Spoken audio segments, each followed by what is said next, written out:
दोस्तों, आज हम बात करेंगे एनसीपी के बारे में, जिसे लेकर अजीत पवार और शरद पवार के बीच विवाद चल रहा था। ये भी जानेंगे कि आयाराम और गयाराम की कहावत कहाँ से आई।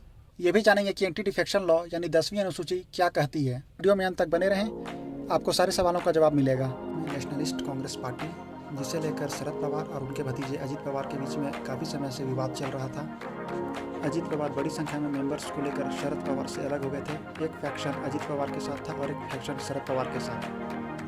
पार्टी के नाम और सिंबल को लेकर इन दोनों के बीच विवाद चल रहा था, जो इलेक्शन कमीशन के पास गया। कमीशन कोई भी मामले को सुओ मोटो नहीं लेती है, किसी एक फैक्शन को इलेक्शन कमीशन के पास जाना पड़ता है। अजीत पवार ने अपने फैक्शन को लेकर एनडीए को समर्थन दिया था। इस पूरे मामले में इलेक्शन कमीशन ने 3 टेस्ट तय किए थे, जिससे यह तय होने वाला था कि यह पार्टी और इस पार्टी का सिंबल किसे मिलेगा, अजीत पवार को या शरद पवार को। पहला टेस्ट था AIIMS and objective of party. दूसरा टेस्ट था पार्टी कॉन्स्टिट्यूशन। तीसरा टेस्ट था टेस्ट ऑफ मेजॉरिटी। पहला टेस्ट था पार्टी के उद्देश्य और लक्ष्य से संबंधित AIIMS and objective of party. इसमें दोनों ही फैक्शन फेल कर गए। दूसरा टेस्ट था पार्टी कॉन्स्टिट्यूशन। इसमें भी अजीत पवार और शरद पवार दोनों के ही फैक्शन, दोनों के ही गुट फेल हुए। तीसरा टेस्ट बहुमत से संबंधित था, टेस्ट ऑफ मेजॉरिटी। इसमें अजीत पवार ने बाजी मार ली। एनसीपी के टोटल नंबर ऑफ लेजिस्लेटर्स 81 हैं। इनमें से 57 ने अजीत पवार को समर्थन दिया, 28 ने शरद पवार को समर्थन दिया। एक एमपी और कुछ एमएलएज ने दोनों ही फैक्शन को समर्थन दिया। And Ajit Pawar walked away with party and symbol. अब ऐसे मामलों में होता ये है कि जो फैक्शन हार जाता है उसे एक नई पार्टी रजिस्टर करवानी पड़ती है और उन्हें पार्टी का नया नाम और नया सिंबल दिया जाता है, और इन सब में 30 से 40 दिनों का वक्त लग जाता है। परंतु यहाँ पर हमें एक एक्सेप्शन देखने को मिला। इलेक्शन कमीशन ने शरद पवार को अगले दिन ही बुलाया और उन्हें कहा कि आप हमें पार्टी के 3 नए नाम और 3 नए सिंबल बताएं। इनमें से एक शरद पवार के गुट को दिया जाएगा। अब जानते हैं कि दल बदल कानून यानी एंटी डिफेक्शन लॉ क्यों आया, और आयाराम गयाराम जो कहावत आज प्रचलित है, इसकी उत्पत्ति कहाँ से हुई। एक पार्टी छोड़कर दूसरी पार्टी में जाने का रिवाज भारत में बहुत पुराना है। 1952 में टी प्रकाशम ने प्रजा सोशलिस्ट पार्टी छोड़ दी और आंध्र प्रदेश के मुख्यमंत्री बन गए। पट्टम थानू पिल्ले ने 1956 में राज्यपाल पद पाने के लिए अपना दल परिवर्तन कर लिया। उत्तर प्रदेश में एक समय के विपक्ष के नेता गेंदा सिंह और नारायण दत्त तिवारी रातों रात कांग्रेसी बन गए। पर 1967 में कुछ अलग हुआ। अभी तक राजनेता अन्य दलों को छोड़कर कांग्रेस में शामिल होते थे। 1967 में कांग्रेस को कई राज्यों में हार का सामना करना पड़ा था। उस वक्त एक बदलाव देखने को मिला था। इस दौरान कांग्रेस के कई नेता कांग्रेस को छोड़कर दूसरे दलों में चले गए थे, जैसे लक्ष्मण सिंह गिल। ये कांग्रेस से अलग होकर पंजाब के मुख्यमंत्री बन गए थे। हरियाणा में राव वीरेंद्र सिंह और मध्य प्रदेश में गोविंद नारायण सिंह ने कांग्रेस पार्टी को छोड़ दिया था। गयालाल नाम के एक एमएलए थे। ये हसनपुर, जो कि अभी होडल कॉन्स्टिट्यूएंसी के नाम से जाना जाता है, से जीत कर आए थे। इन्होंने अपना चुनाव एक निर्दलीय प्रत्याशी के रूप में जीता था। इसके बाद इन्होंने कांग्रेस पार्टी ज्वाइन कर ली। 1967 में ही इन्होंने 9 घंटे के अंदर 3 बार अपनी पार्टी बदली थी। ये कांग्रेस से संयुक्त मोर्चा में गए, फिर संयुक्त मोर्चा से दोबारा कांग्रेस में आए। उस वक्त इनकी हरकतों से आयाराम गयाराम कहावत प्रचलित हो गई। नेता इन्हें कहा करते थे कि अब गयाराम आयाराम हो गया है। इन्होंने आगे भी पार्टी बदलने का सिलसिला जारी रखा। 1972 में इन्होंने अखिल भारतीय आर्य सभा ज्वाइन कर लिया। 1974 में इन्होंने भारतीय लोकदल ज्वाइन कर लिया। 1977 में इन्होंने जनता पार्टी ज्वाइन कर लिया। इनके बाद इनके बेटे भी विभिन्न पार्टियों को बदलते रहे। इन्हीं घटनाओं को ध्यान में रखते हुए ऐसी घटनाओं को रोकने के लिए एक कमेटी बनाई गई। हालांकि इस कमेटी ने अपने रिपोर्ट तो दिए, परंतु उसे भुला दिया गया। 1984 में जब कांग्रेस भारी बहुमत के साथ आई, इतनी बहुमत जितनी आज तक किसी भी सरकार ने प्राप्त नहीं की है, तब राजीव गांधी ने इस कमेटी की रिपोर्ट को लागू करने पर विचार किया। संविधान में 52nd अमेंडमेंट लाया गया। आर्टिकल 101, 102 और 191 में परिवर्तन किए गए और 10th शेड्यूल 10वीं अनुसूची को संविधान में जोड़ा गया। ये अमेंडमेंट 1 मार्च 1985 से लागू हुए। 10वीं अनुसूची यानी 10th शेड्यूल, जिसे एंटी डिफेक्शन लॉ भी कहते हैं, दल बदल के विरोध में यह कानून लाया गया था।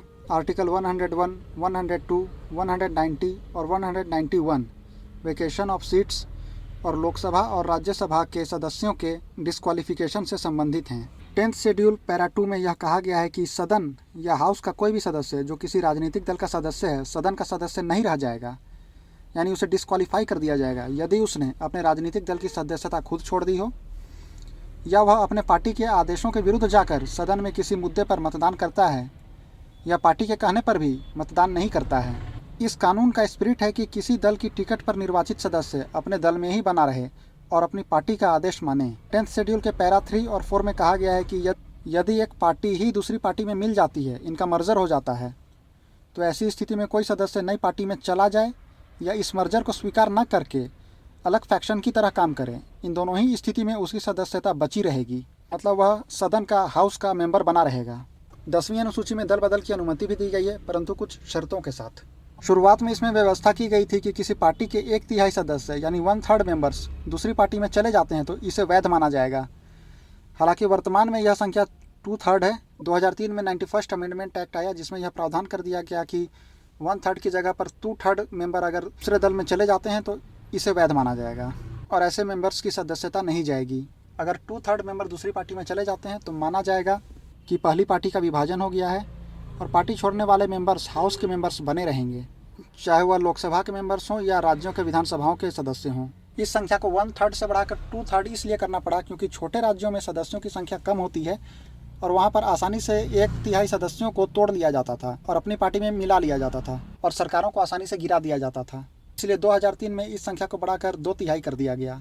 मतलब अगर किसी पार्टी में 60 सदस्य चुनाव जीतकर आए हैं और उन 60 सदस्यों में से 40 सदस्य मतलब 2/3 किसी दूसरी पार्टी में चले जाते हैं तो इसे वैध माना जाएगा और ऐसे मेंबर्स की मेंबरशिप पर भी कोई असर नहीं आएगा, वे हाउस के मेंबर्स बने रहेंगे।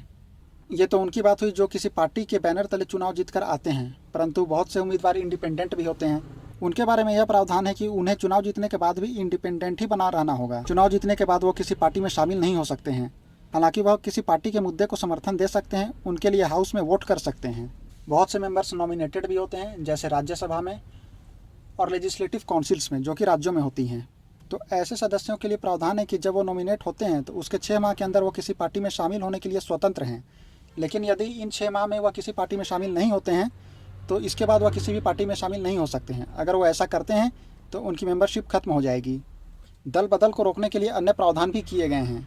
2003 के 91st अमेंडमेंट में ही व्यवस्था की गई है कि प्रधानमंत्रियों और मंत्रियों की कुल संख्या लोकसभा के कुल सदस्यों की संख्या की 15% से ज़्यादा नहीं होनी चाहिए। मतलब अगर लोकसभा में 100 सदस्य हैं तो प्रधानमंत्री समेत मंत्रियों की कुल संख्या 15 होगी। अगर लोकसभा में 200 सदस्य हैं तो प्रधानमंत्री और मंत्रियों की कुल संख्या 30 होगी। स्टेट लेवल की बात करें तो मुख्यमंत्री और अन्य मंत्रियों की संख्या विधानसभा के स्ट्रेंथ का 15% से ज़्यादा नहीं होगा। मतलब अगर लेजिस्लेटिव असेंबली में विधानसभा में 100 सदस्य हैं तो मुख्यमंत्री समेत मंत्रियों की कुल संख्या 15 ही होगी। लेकिन एक प्रावधान यह भी है कि मुख्यमंत्री समेत कुल मंत्रियों की संख्या हाउस के कुल सदस्यों की संख्या के 12% से कम नहीं होनी चाहिए। मतलब इनकी संख्या 15% से ऊपर नहीं जानी चाहिए और 12% से कम नहीं होनी चाहिए, ताकि ज़्यादा से ज़्यादा लोगों को मंत्री पद का लालच देकर अपने दल में शामिल न करा लिया जाए। अब सीमित संख्या में ही मंत्री बनाए जा सकते हैं। पहले ऐसा भी हुआ है कि अधिक से अधिक लोगों को मंत्री बना दिया गया है ताकि वो सरकार को समर्थन देते रहें। एंटी डिफेक्शन लॉ ने पहली बार राजनीतिक दलों को कॉन्स्टिट्यूशनल रिकॉग्निशन दिया। दोस्तों, इस वीडियो को आप तक लाने के लिए हम लोगों ने काफ़ी मेहनत की है। चैनल को सब्सक्राइब करें ताकि इस तरह की जानकारियाँ आपको मिलती रहें। वीडियो पसंद आया हो तो लाइक करें। इस मुद्दे पर अपनी राय कमेंट में ज़रूर लिखें। जय हिंद।